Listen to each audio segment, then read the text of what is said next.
Welcome back, Hunters. I'm the Survivalist, and we return to Monster Hunter Generations Ultimate, where we're going to be starting this week into some big-name Elder Dragon level monsters and that. And I figure we're going to start out with kind of like the, I guess like the gatekeeper of G4 into a lot of other monsters.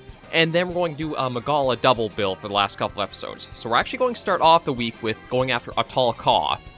And I think I should be fine with the Kazusa and everything. Like, there's easily better and stronger combinations of like gear and equipment to take out with us for like a hunt like this, but I figure this would probably be enough and kind of go through the stages without being like too quick against Ahtal-ka as well. Because it's kind of a fight where if you don't know what you have to do, it can be a little bit hard to figure out like exactly what the intended direction is against it. So going with this kind of setup I think will be a good way of kind of just like going over the fight and going into a little bit of detail with it, because it is a really interesting fight, but I do think it kind of walks the line of where Monster Hunter kind of sits. Like, a lot of things people talk about with Monster Hunter Frontier is like how it's over the top, but that's kind of vague in how you kind of like describe what is exactly going on with it. So I think a better way to kind of describe it is it's too high fantasy or too outside the setting of how Monster Hunter is usually portraying itself as for some things. Ahtal-ka, again, kind of walks that line of being maybe a bit too close to being out there, but still manages to actually kind of be in it. So we're going to get everything in order, head on this, and take on the Jeweled Mantis.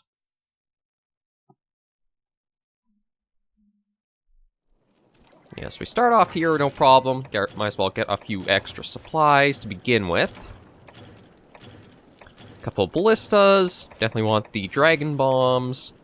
I'll take the cleanser because those might actually come in handy depending on how things go. And that should, I think, be good there. I'm not going to worry about like trying to pick up everything for like all possible items and such. But Ahtal-ka has, I think it's 3 phases or 4. We start out with just going after it right here like this. I kind of like using the ballistas to open up just because it kind of... You should be able to get a flinch in if you get most of the shots to land against it.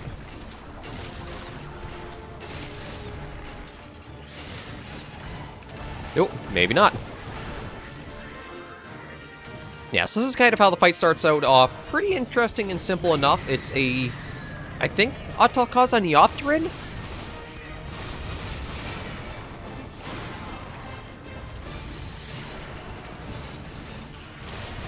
On this phase, it's pretty straightforward for how you just kind of deal with it. It does have the interesting ability of using, like, the... thorax? Oh, there's a little flinch.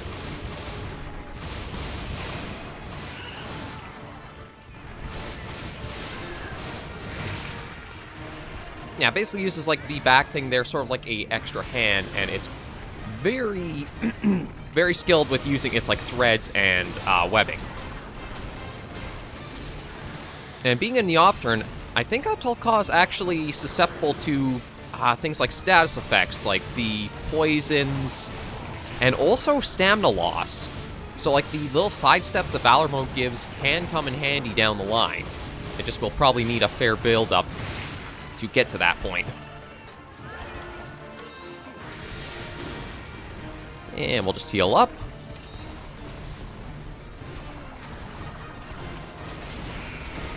There we go. I think the weak spot is like her, or the head, or like crest sort of thing she had. She has?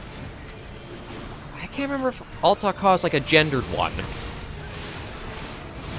No, I still get caught by the little side claw there.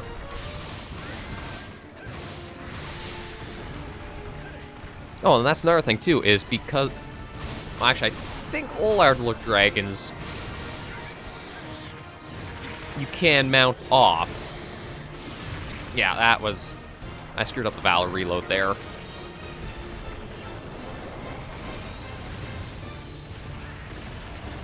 But yeah, you have like these little spots where you can get some leaping attacks in to try for... Yeah, maybe they're a little harder to get the steadiness with them than I thought they'd be. Oh, and I think that's actually... Yeah, that's into phase 2 now. And this is where the fight gets a lot more grandiose.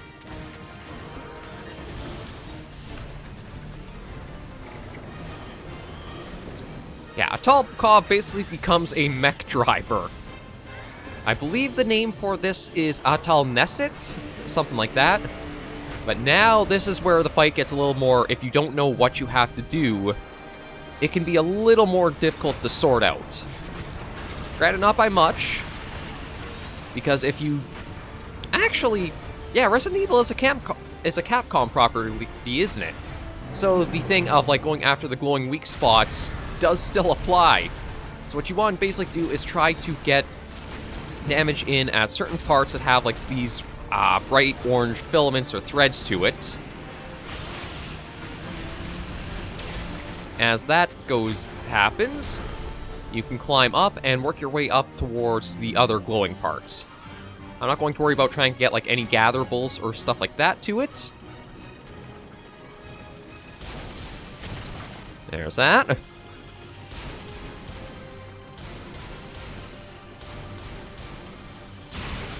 Nope, there's that. And is that? And now we have the way right up to the very core there. And this is where I'm going to probably use some of the pure shots just to get possibly fast damage in. The only issue is, since we're kind of in the monster, it's hard to know if all the shots will actually hit and connect to the hitbox we want. That's kind of the reason why I was using the normal 2 rapid fire, going after, like, those big orange bulbs and that on the side.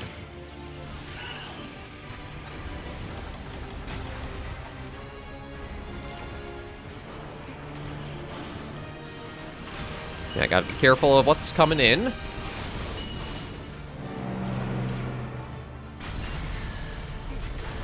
Oh, okay, I don't think there's another orange bulb on the other side, but I might as well just come over here and break this one, too.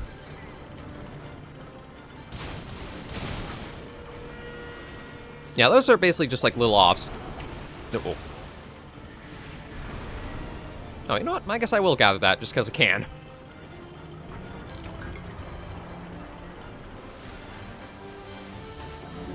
Yeah, get off that. Just kind of like a little aura or gas cloud around it to do damage to us, but it's not all that major.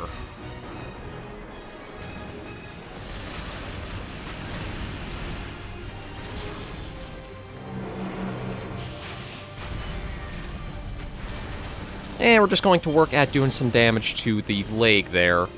As well as you will have these little pods drop down that have supplies like ballista shots, binders, and other stuff to help you out for the fight too.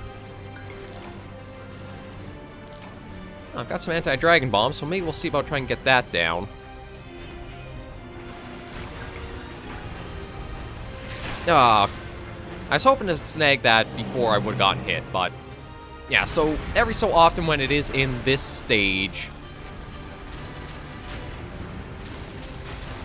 you will have, like, little supplies come in, and you'll get a notification they've arrived, so it's not something you have to keep super on tabs for.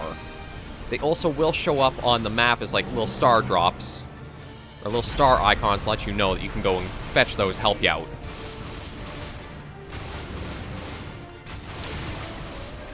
That's broken.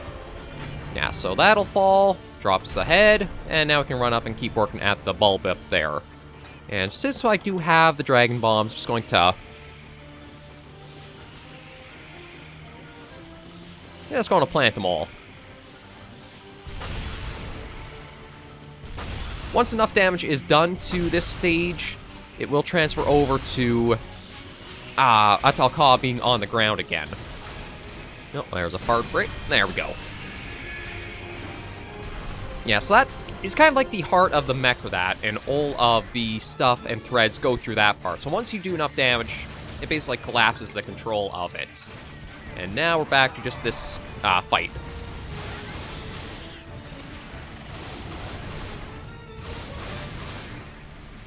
Oh. And, kind of akin to Gogmazios from 4 Ultimate, Ahtal-ka here has the ability to use some Dragnators and siege equipment against us for a change. truth be told, this entire fortress is like a treasure hoard. It's a mass of things. And you kind of see that on the side there, like all the ballista tips or other things like that. As well as it literally bringing up rusted and old Dragnator heads from the sands.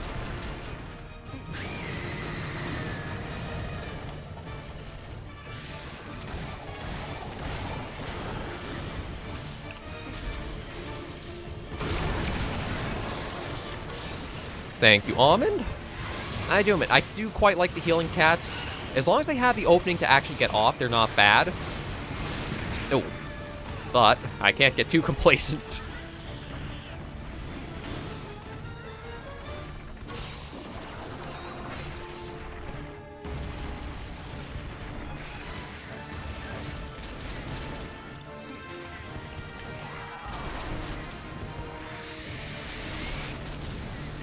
Oh, I didn't even realize the Ahtal-ka can do, like, the, gas cloud when it's in this state, too.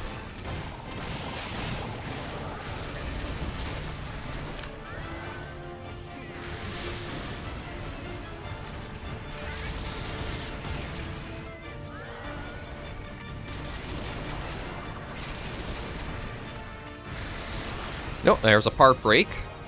I can't remember how many different parts you can break on a Ahtal-ka. Or, like, in this form, at least.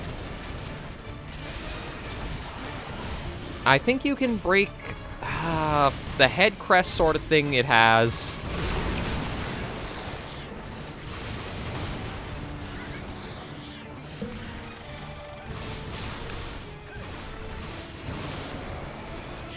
Yeah, I'll just use that, get out of there. The crest or kind of like collars thing it has can be broken.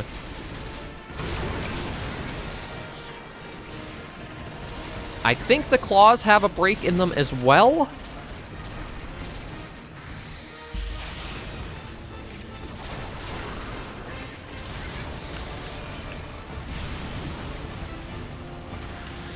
Although trying to get the head to be hit through the claws can be a little tricky at times.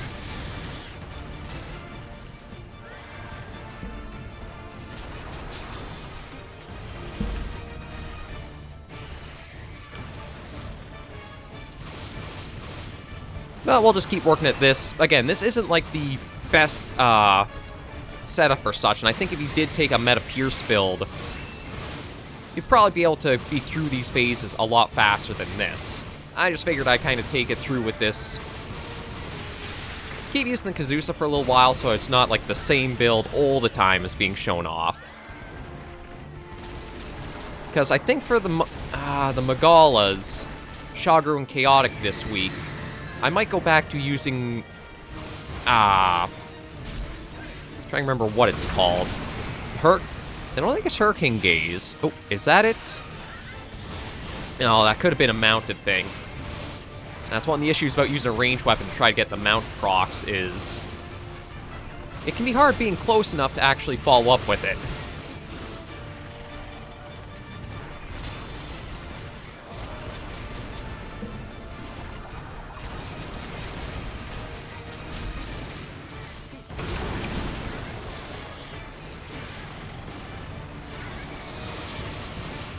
And that's through, so you know what, maybe we'll work with some Pierce 3 now.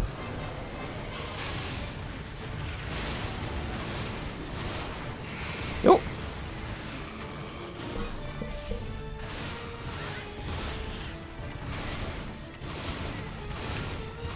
Okay, that makes me think, yeah, we're going back into Nested phase.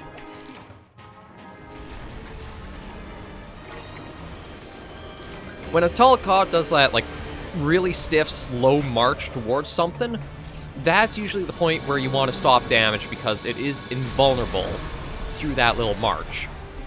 It doesn't matter so much if you're a Blade Master, but if you are, like, a heavy or light bow gunner, you'll want to save your ammo.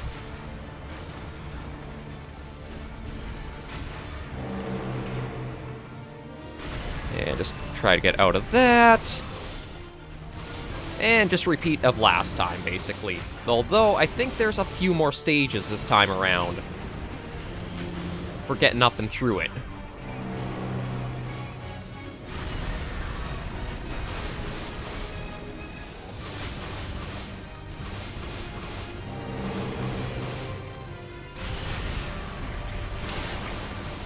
There we go. One leg broken, and we can climb our way up. Now, as gunner, you could also completely bypass this if you use pure shots and kind of aim for that big core we showed off in the first phase of Nested here. Yeah, you know what? Just to be greedy, I will take that.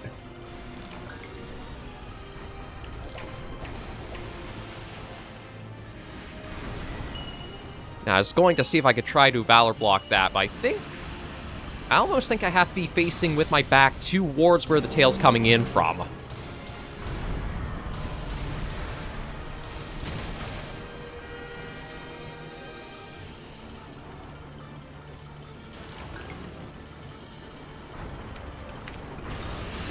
Yeah, so there are a few more obstacles to work our way through here.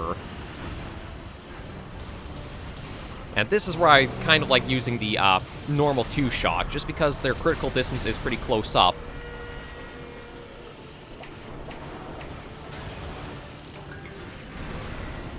Yeah, took a little bit of a hit there, but it's not a big deal. And now we have another one of these cores to work at.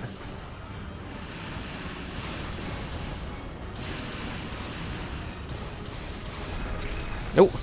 And I got knocked off. But at least do have one side clear if we want to get back up for trying to keep doing work at that. And we do have more supplies that dropped. But I don't think we'll use them that much.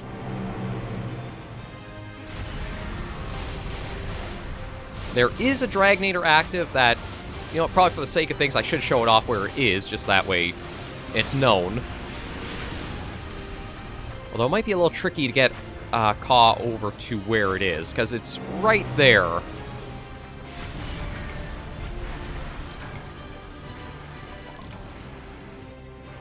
We'll take that instead of the Queen Substance, because that is just going to be a little trade-in material. But yeah, there's also cannon ammo right there, but that can be a little trickier to get off just due to like the threads that it does throw out. But you can see on the right side, probably under where I have my face, there's that bright orange star on the map there. That's your way of knowing like there's a supply there to grab.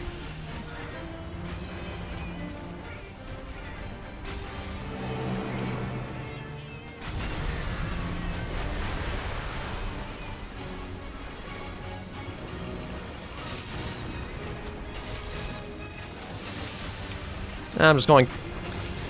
not exactly going where I wanted to, but it might be... Yeah, again, it's kind of tricky to lure it into where you want for the Dragnator to be able to be effective.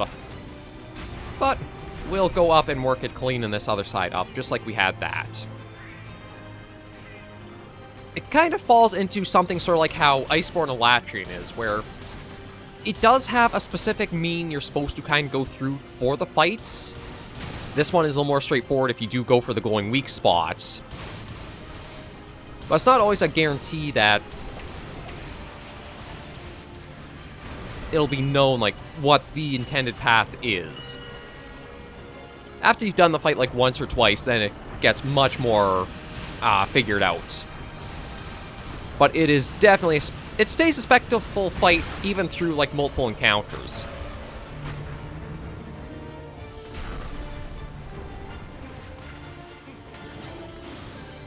Yeah, you know what? Maybe I'll stick with using normal too, just so that way I know all the shots are impacting right as we want them to. The hitboxes, once you're like inside Nesset, can be a little weird for Pierce if they do connect or not, so... And it's also a little harder to get the critical distance you need. So I just found normal 2s, or even I think normal 3s can be good for the interior there. Anywhere where the ricochets can kind of like hit a few times.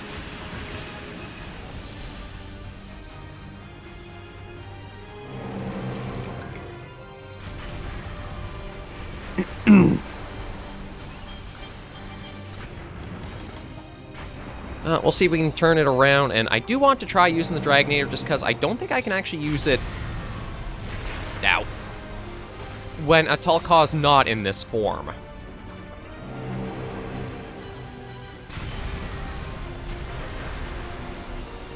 Yeah, trying to lure it into this position to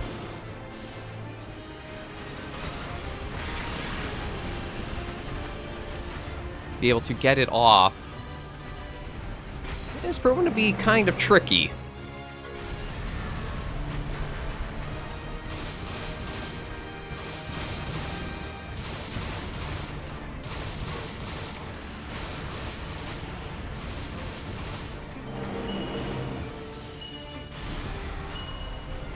Yeah, maybe we'll even... No, I need to turn him again. It's close.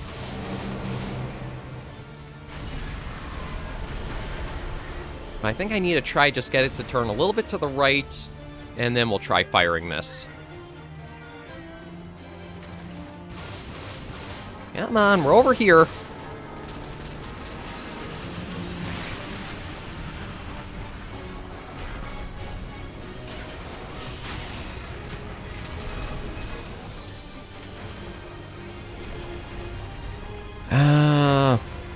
Probably won't hit, but we'll try it.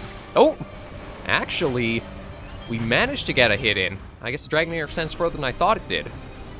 Okay, but there. We at least say we got to use everything that the quest does provide for us to. Now I'll just keep blasting this, and we have plenty of pierce shots to now use on the small or regular version of Ahtal-ka. So we'll just keep trying to get this broken up and get into the last stages of the fight.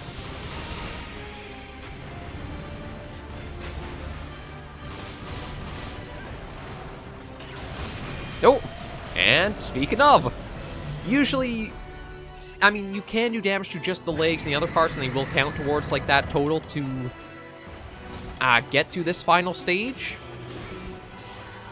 But usually I've had it where I'm right up and fighting and doing damage to that core for it. And yeah, now Ahtal-ka's got an interesting new tool it uses, that big wheel. As well as going a little heavy-handed on the Dragonators. We don't need the Ancient Shard. Oh yeah, be careful of this one. This is basically Tantrum mode. Okay, so those are both wastes of time.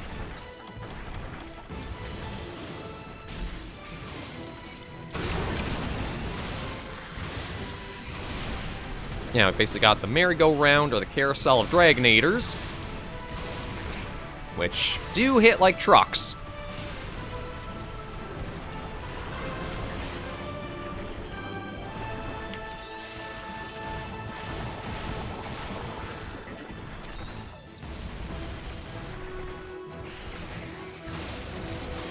Nope, there's a part break of something. Not exactly sure exactly what. Oh, and another one.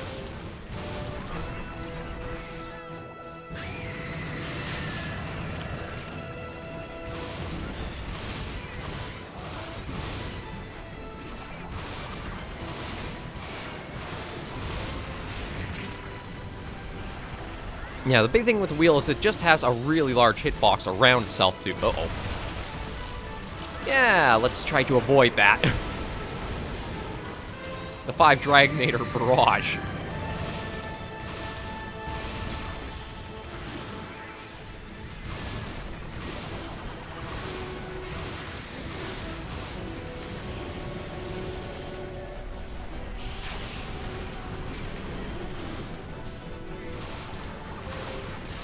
Nope.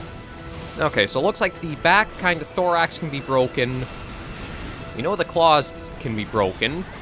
And I think we've broken the mantle, or like that collar, pharaoh-like crest.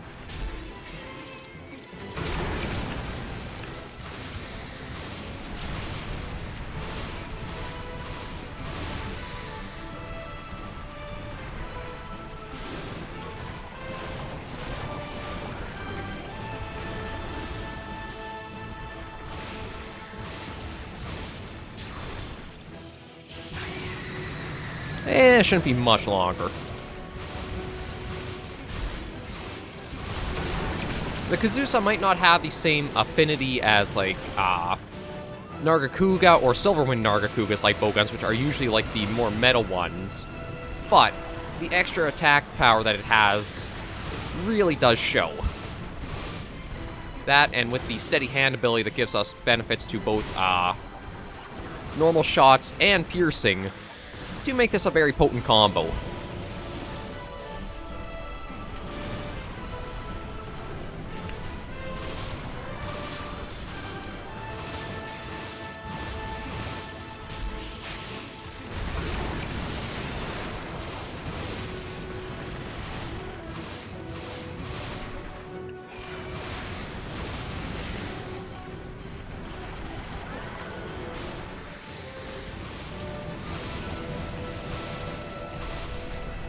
And mind the tantrum.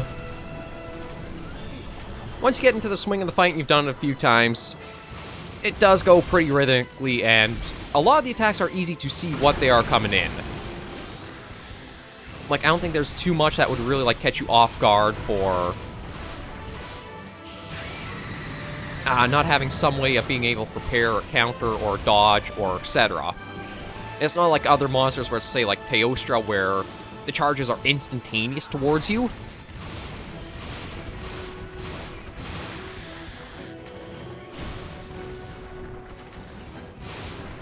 Here, there's pretty clear signaling of exactly what is coming your way and that you can get ready for it. I would still recommend to use Valor for basically all your weapons. Come late G rank, you're going to be thankful to have like the extra aid that it provides.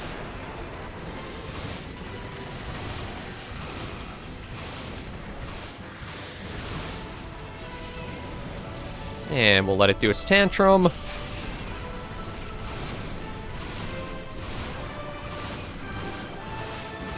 I think you can actually daze... You can build up, like, knockout on Ahtal-ka as well.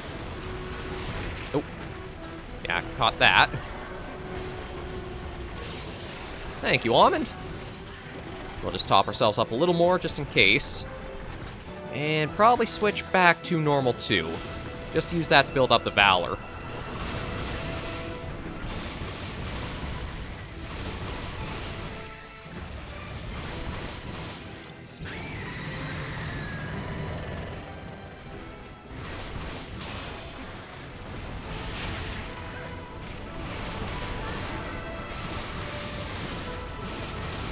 There we go.